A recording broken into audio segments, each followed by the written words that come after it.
Hello, everyone. Spot a Nerd here with pretty much the obvious. Let's just say that I was going to do a video where I record, of course, face to face, and then I realized it ain't fucking worth it for the topic that we're going to talk about. And that topic is, of course, Doctor Who. You would think that a show that has been around for over 50 years, officially 60 years. 60 years. Think about that. 60 years. 6 decades this show has survived. And I bet you, I'm not even going to bet you real money because I would lose it. I will bet you imaginary Monopoly money. What do you think has now destroyed it? Officially destroyed it. What do you think? I'll bet you can guess. Because I wouldn't bet a dime knowing that there are probably every single person on the planet can tell you why. Now, am I going to tell you why specifically? Not at all. I'm simply going to tell you that the story is complete and absolute shite. But if you were to look online, I'm pretty sure you can understand a little bit more as to why, yet again, another amazing, quite possibly one of the greatest storytelling of all mankind has now been destroyed simply by the stuff we've already been talking about. The narratives, the politics, everything in between. And it really is just laughable at this point. It really, really is. And I don't mean that in a... Obviously, do I love Doctor Who? And do I love the story that it once told? Abso-fucking-lutely. I grew up on it. Doctor Who is something, it's hard to describe the relevance in relation to, obviously if you've never seen it before, it's a sci-fi series based off of a Time Lord who saves the universe one doctor at a time, and he regenerates every time he dies. And it's an incredible journey. It's an incredible story. And just recently we got the 60th anniversary special. So every year they do like a special. And what the beautiful thing was, about, I think it was 10 years ago maybe, we actually got the 50th anniversary special from Doctor Who. And it was so memorable because it featured Matt Smith, which was, again, another one of the previous Doctors, and it featured David Tennant, which is my favorite Doctor. And it was an incredible, incredible story. It was an incredible special. And it really, if anything, it reignited the franchise. It reignited the Whovian franchise, as we call ourselves. And it really did lead to some further pretty amazing storytelling. Even when you brought in, what's his face? I forget his name. Older gentleman. You'd know him if you saw him. Look him up. Everybody was worried because you brought in this older guy and you think, okay, there's the real world horrible regeneration curse, as they would call it, I guess is a word to use, where every time we get a new doctor, there's this whole like, oh, I can't stand him, he's terrible, he doesn't match the charisma or the personality of the previous doctors, and then you fall in love with the new person. And then you hate it because eventually that new person will eventually leave to pass on to another doctor, aka a new actor or actress.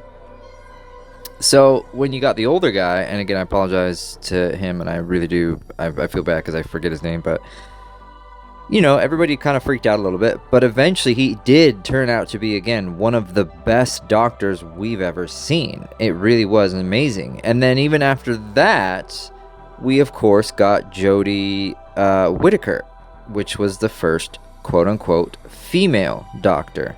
And again, the world lost its shit because, of course, it was a female.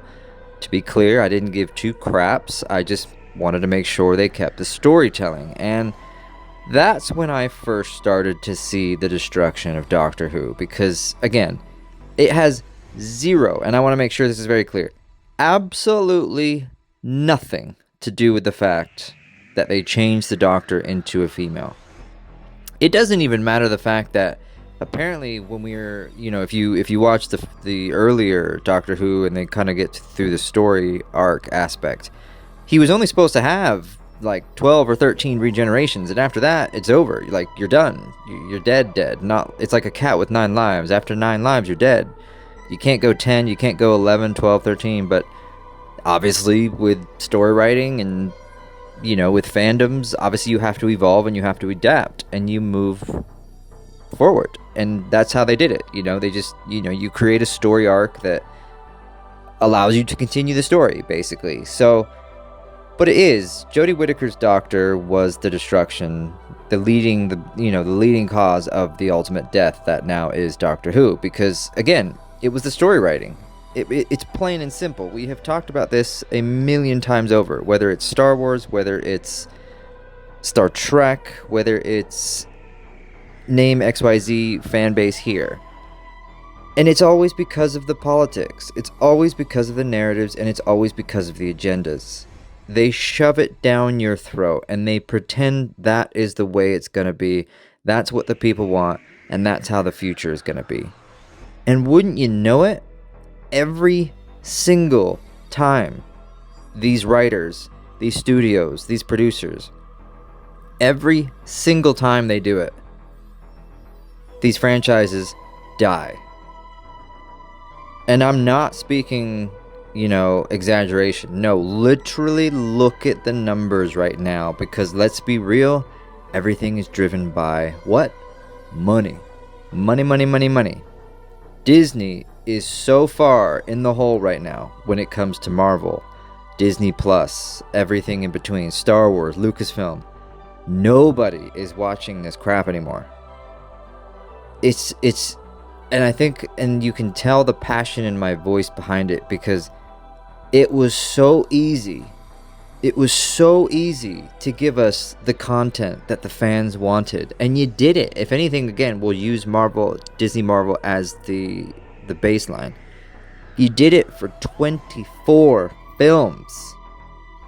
We were begging you to take our money so you would give us these live action films, so that you would give us these toys, so that we could buy the apparel, so we could buy the figurines. We were begging you to take our money.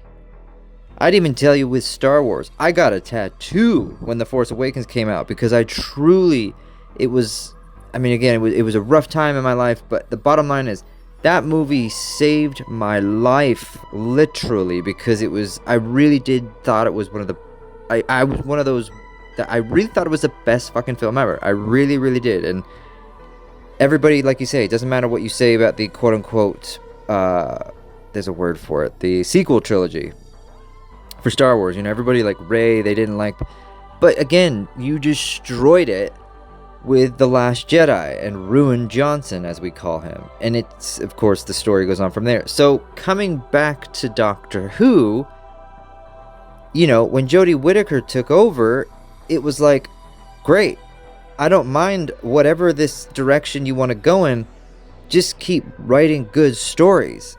And all you had to do was do that. That's all you had to do. But no, we can't do that. We have to take what you've known for the last 50 odd years, and we have to rewrite everything. And we have to rewrite it in a way to make it basically that everything you've ever known and loved was a sham, and you should also feel guilty about it because you were doing this or you were doing that in a negative aspect. It's just, I don't understand. I mean, of course, I completely understand why they do it. The writers, producers, studios, anybody on the planet knows why they do it. But I truly don't understand why they continue to do it. Knowing farewell that the bottom line is, if you look at any franchise right now, whether it be cartoons, whether it be live action films, Pixar, Disney, Star Wars, Star Trek. Again, the list goes on and on and on and on. It's nothing but failure. And you continue to drive the failure as if it's going to turn around and go the other direction again. I mean, this is the definition of insanity. It really, really is because you are doing the same thing over and over, and you are expecting a different result. It's mind-boggling to a fan of a certain genre or film or series or what have you. It really, really is mind-boggling. Because all we have ever wanted was good story writing. To be clear as well, again, we are not opposed to changing the gender or the sex or whatever it is about these characters. We have no issue. My God, we grew up with it. Ripley in Aliens, Catherine Janeway, which is now Admiral Janeway from Star Trek Voyager. We already had this shit in the 90s, in the 80s, in the 90s. I mean, the top 5 television shows around the world were The Fresh Prince, was Family Matters. Musicians, you had Tupac, Biggie, Snoop, Dre. Everything was incredible. Everything was amazing.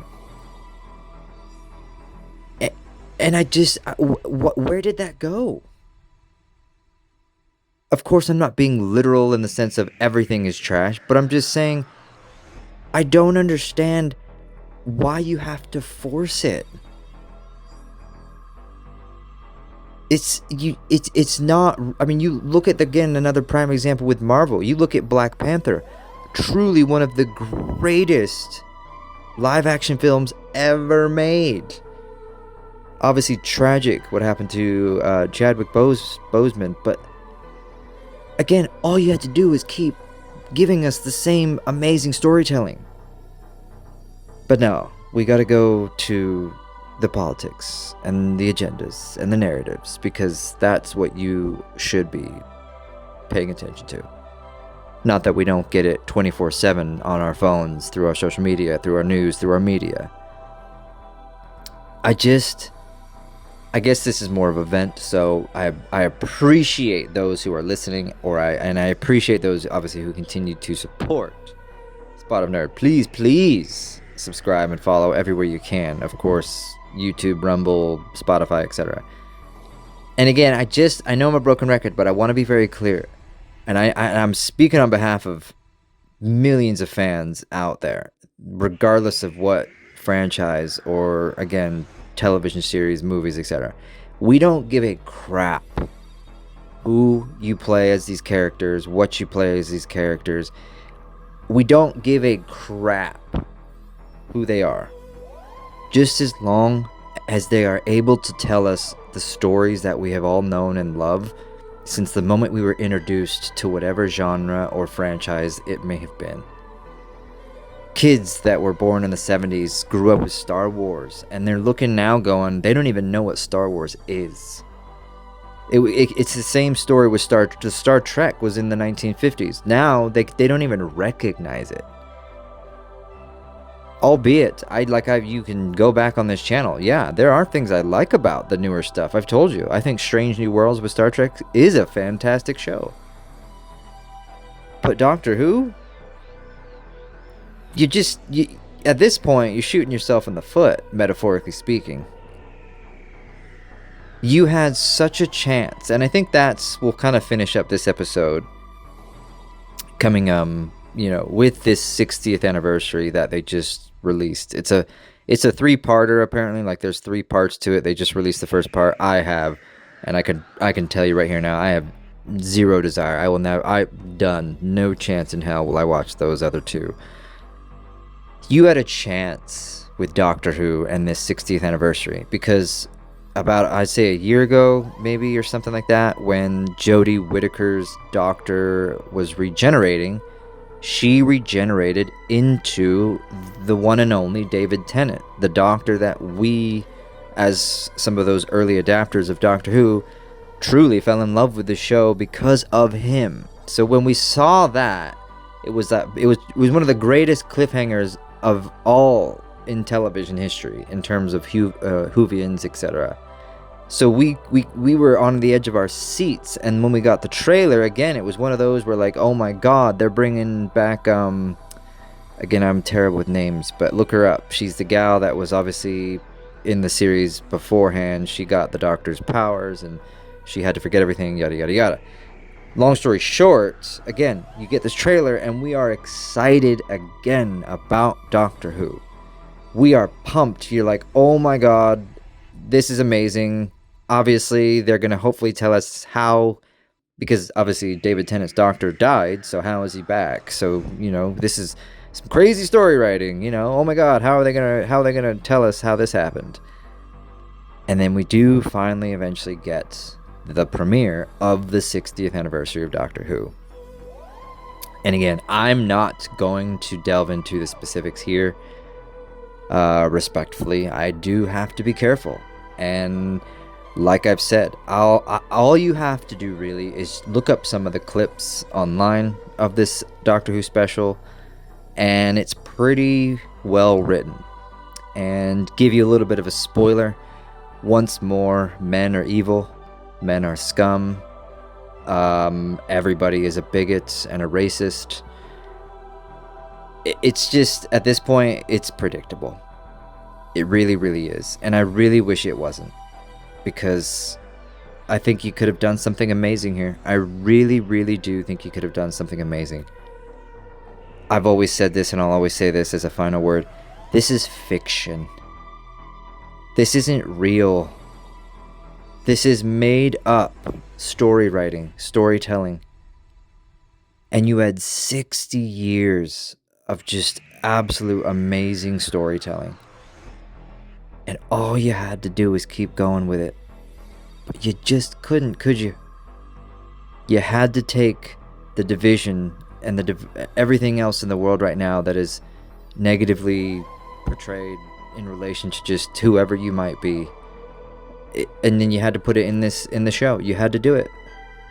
For what reason, I don't know. Especially when you know it does not work. We don't care who you are, what you are. As long as you're a law-abiding citizen, you're not doing anything with children, etc. We don't need to go down those paths. We don't care. We simply want good story writing, good storytelling. It's the escape. I've said this a bazillion times before. We escape into these worlds. Star Wars, Whovians, Doctor Who, Star Trek. We escape because it is our escape to get away from the world. To get away from the 24/7 negative hate, discrimination, everything in between. But I guess that's just what it is now. And I think that's the saddest truth about it. That's just what it is now. So, optimistically, I'll finish up for the third time now. Optimistically, there are people out there right now that are producing content that are bringing back the good stuff that we used to have from the 90s, etc. All you have to look at is Eric July. He's the guy that is the Ripperverse. You look at Nerdrotic, you look at Steven Crowder. He's bringing a lot of content with his Mug Club, the Hodge Twins, etc. Like Daily Wire as well. They're bringing out content for kids that is amazing. Just look that up as well. So it's a start, and it's going to take a while to kind of regroup, I guess is a word to use. But I just ultimately, I'm just saddened in the fact that everything that we've grown up with, whether the cartoon you fell in love with, the movie or franchise you adore, they just simply, the bottom line is, they don't exist anymore. They really don't. And it's heartbreaking. I don't know about you, but it really, really is heartbreaking. So we'll leave you on that negative note. But again, I do appreciate everybody watching and listening, all that good stuff. Let me know your thoughts. Have you seen the new one, Doctor Who, yet? Have you seen it? Have you not? Let me know what you thought. Let me know what you think in the comments. Super duper again appreciate everybody that is listening and watching, and we will see you guys next time. Later, y'all.